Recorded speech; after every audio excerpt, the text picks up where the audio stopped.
टूटे फूटे सेट पर फिल्माए गए 2 गाने और बन गए इतिहास के सबसे आइकॉनिक सॉन्ग। माधुरी दीक्षित की अनसुनी कहानी। दोस्तों, बॉलीवुड की दुनिया में कुछ गाने सिर्फ गाने नहीं होते, वो एक एहसास बन जाते हैं। पीढ़ियां बदल जाती हैं, लेकिन उन गीतों का जादू कभी कम नहीं होता। आज की कहानी एक ऐसी अभिनेत्री की है जिसे करियर की शुरुआत में मनहूस तक कहा गया था।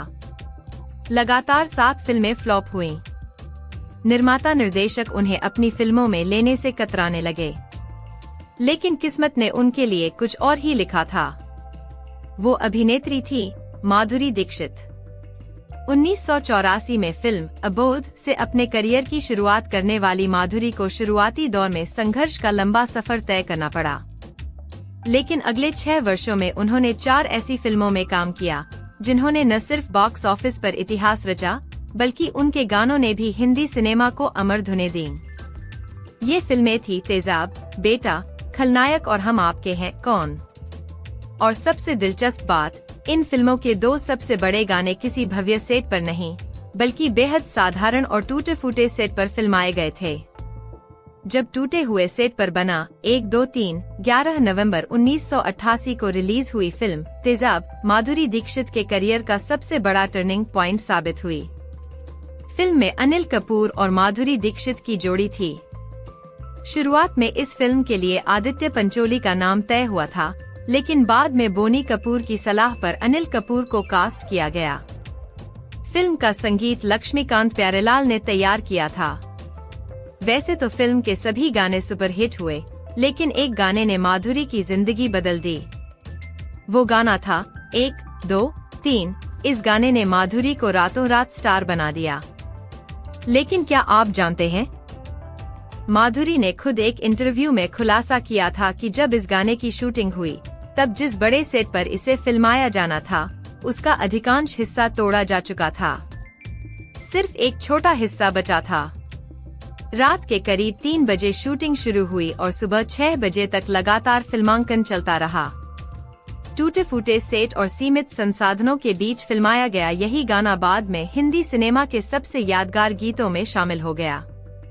अलका याग्निक की आवाज और सरोज खान की कोरियोग्राफी ने इस गाने को अमर बना दिया। करीब 2 करोड़ रुपए के बजट में बनी तेजाब ने लगभग 16 करोड़ रुपए की कमाई करते हुए 1988 की सबसे बड़ी ब्लॉकबस्टर फिल्मों में अपनी जगह बनाई। धक धक, जिसने माधुरी को नई पहचान दी। अब बात करते हैं साल 1992 की। 3 अप्रैल 1992 को रिलीज हुई फिल्म बेटा में एक बार फिर अनिल कपूर और माधुरी दीक्षित की जोड़ी नजर आई। यह फिल्म तमिल फिल्म एंगा चिन्ना रासा का रीमेक थी, लेकिन फिल्म की सबसे बड़ी पहचान बनी उसका एक गीत धक धक करने लगा। इस गाने ने माधुरी को नया नाम दिया।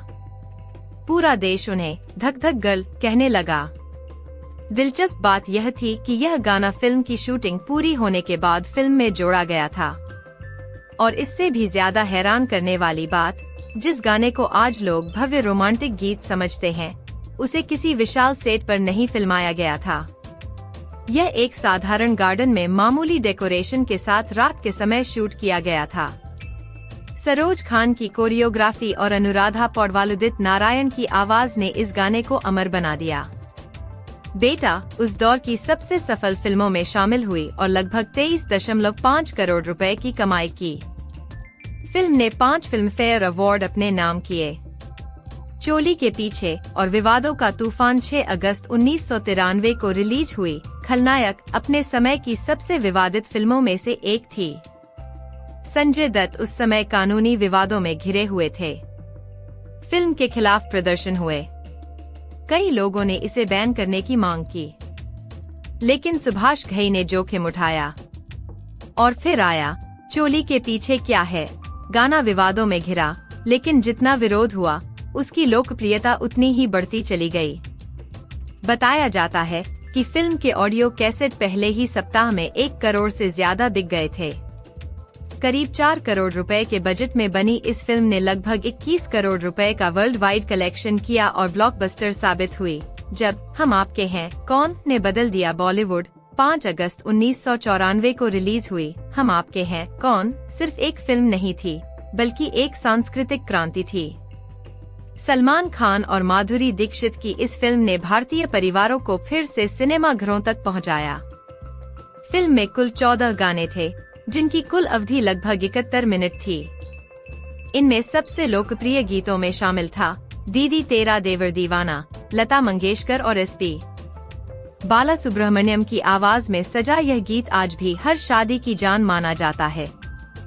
करीब 6 करोड़ रुपए के बजट में बनी इस फिल्म ने लगभग 128 करोड़ रुपए का वर्ल्ड वाइड कलेक्शन किया और उस दौर की सबसे बड़ी ब्लॉकबस्टर बनी। इसे हिंदी सिनेमा की पहली ऐसी फिल्मों में गिना जाता है जिसने 100 करोड़ रुपए से अधिक की वैश्विक कमाई का रिकॉर्ड बनाया।